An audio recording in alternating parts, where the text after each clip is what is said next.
we now move on to the next segment, short and sweet. Auntie, in your recent production, Agre Pashyami, which is right now touring the US, you have incorporated Mohiniyattam and Kathakali costumes. How did you visualize this? Did you have any parallel training in any other classical art forms? I did learn a little of Mohiniyattam from my mother's, because I told you Gopinath Thangamani, Guru Gopinath Thangamani is trained in both Bharatanatyam and it's called Keralian Nadanam. Actually, our dance. And more than anything else, my mother tongue is Malayalam. Brought in that atmosphere, always going to Guruvayur and all these things were not new to me at all. So I really knew how, I have watched so much of Kathakali, I have watched so much of Krishna Tangali, I have watched. So I know how the costume and attire has to be and how the dancing is. And Mohiniyattam also I knew a little. But of course, see, when I choreographed this particular for Agre Pashyami, because it's Guruvayur and because we had to take Krishna Tangali, and I wanted to take Mohiniyattam also. I mean, it was a mutual decision by Dushyanji and me. The thing is, I'm not a trained Kathakali dancer. Mohiniyattam at least I can manage, to tell you honestly. I did watch videos of Kathakali, but I did my own movements and steps and all that. And I also asked people like Nitish Kumar is from Kalakshetra. He knew a little of Krishna Tangali. So I was just asking whether the basic sthanams are all right, what we're doing. So again, yedo or video paathe, it's not that's not the way to learn in Edelia. But we wanted a Kathakali dance in that Krishna Tangali. And again, Krishna Tangali is very different from Kathakali. It's also a little different only. So we worked on it. My students and myself, we worked on it, and that was how it was made. Costumes, I mean, as I told you, I already have a taste for it. So visualization automatically comes off. And Kathakali dress is so specific. You can't do anything new. You have to do what is traditional. Even Mohiniyattam is like that. So we got it stitched from here only. For your other very popular production, Parishvanga Pattabhishekam, the use of lights were very unique. Oh, thank you.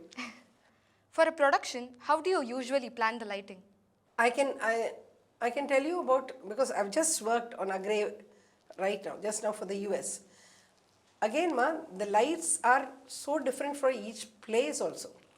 See, for Chennai, we had used different kind of lights. But one thing I have to tell you, right from from the time I started performance, I had a basic aesthetics, somehow the lighting also I had.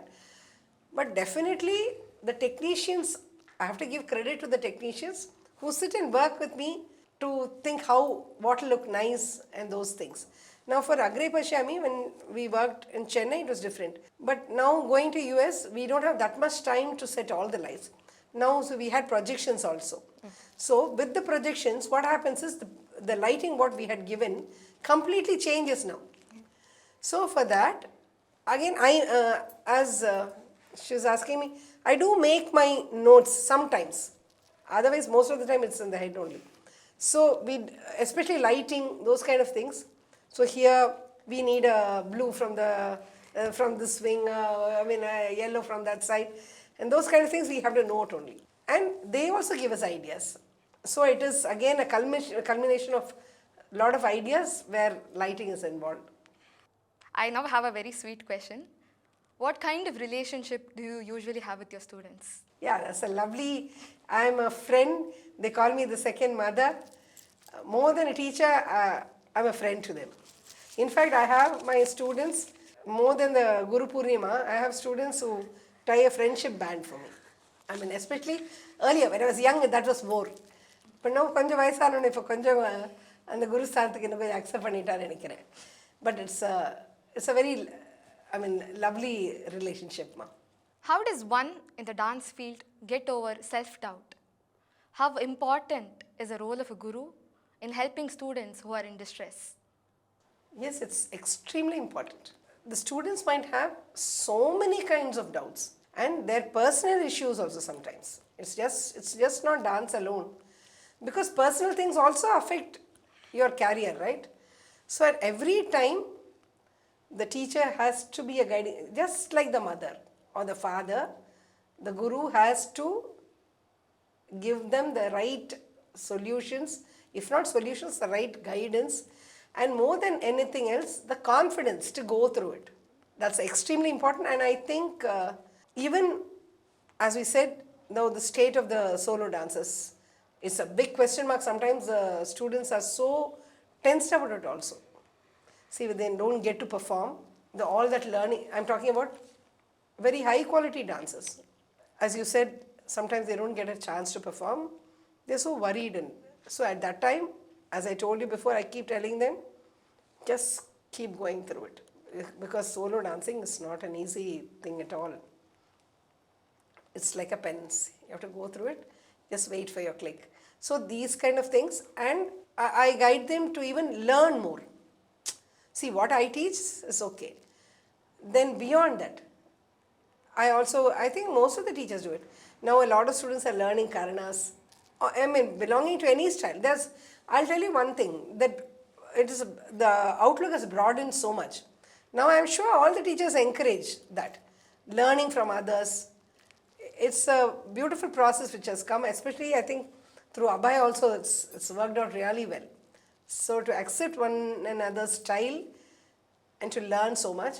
So all this guidance, I think it can come only from a teacher, the right way to go about things. I mean, responsibility is really high, and to give them the right path and to always boost up their confidence. When time comes, you need to let them go. That's also a teacher's job. Auntie, can you share your views on competitions and the urge to perform, which is now very prominent in the youngsters? Initially, I think for children especially, it's great motivation. I can see that. But at least in Bharathanjali, what I found was I don't like competitions. Like there is even class competitions I don't hold. The reason being, see, because of a competition, one or two people have the joy. There are so many children who are disappointed. So I don't want that to happen. Like I want them to develop that feel that they just have to learn happily. It's not important to do competition. That's what I thought.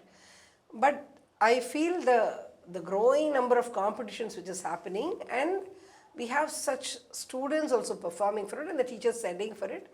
I think many people like it. They love to prove themselves over and over again. Yeah, competitions are good sometimes. I mean, I should tell you personally, for me, I think it was one Indian Fine Arts competition which brought me to limelight. See, when I was a young teacher and my student. So I wouldn't say it's wrong, but too much of it is once in a year or it's okay. But all the time, I mean, just working, what happens is, you're just working that 3 minutes, 5 minutes, you won't even know the full song. It'll be just 5 minutes, 3 minutes, you're working towards one song. Okay, you do that and that's it. That's the problem there.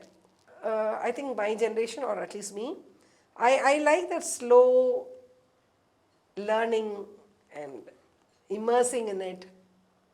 That kind of learning and that joy is missing in all this. Performances, again, performance I already said, superficial performance to any level you can do, how much ever you want. But if you have to deeply go down into it, you have to keep on working towards it. It's just, I mean, the song you have performed itself, it might take a totally a different shape after 10 years when you practice it, and you might choreograph it in even a better way. So there's nothing that we have achieved or nothing that, oh, this is the point. There's no end point to it. It keeps growing. You are always one step behind it, or even so many steps behind it. That's what I feel about competitions and performances. Auntie, do you have any advice for the youngsters in this Instagram generation? Do you think Bharatanatyam can be confined into reels and views? How do you think the future will pan out for our very cultural-oriented art form? See, I think you cannot deny this at all. Because the reach is definitely there. But the only thing is, again, everything has two sides, ma. Everything has a negative and the positive sides. I've even heard my students say, Auntie, Instagram, that person is fantastic. But we actually, when we went to the performance, we were not happy at all. We hear that also. That is also there. But sometimes they're good both on Insta or YouTube and live also. But that again, that also becomes individualistic.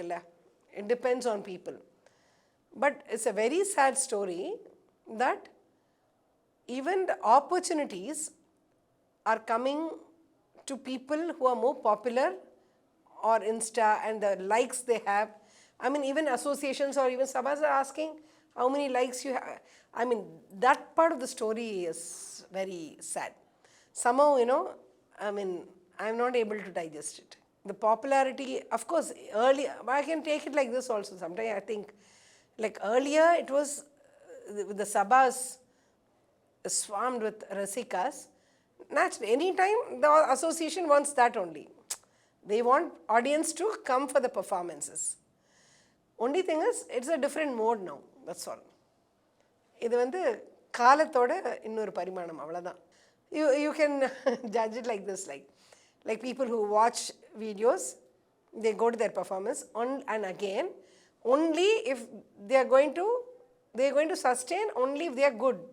Otherwise, it's not going to happen. Like people will stop watching them anytime. So it's very important. I wouldn't say too much of that also is on. That is one thing is really sickening. I'll tell you. Any program you have, the kind of promos you have to, like more than actually dancing or practicing. Now this has become more like taking videos, promoting yourself. Like this, at least for my generation, I think for me, it's very, I mean, I don't like it at all. Like you promoting yourself, like I'm doing this, I'm doing that, I'm doing that. I mean, and the way I'm not set into that. It becomes very difficult for me. But again, இதெல்லாம் தவிர்க்கவே முடியாத விஷயங்கள். Time is changing. It's happening, that's all. The fittest will survive.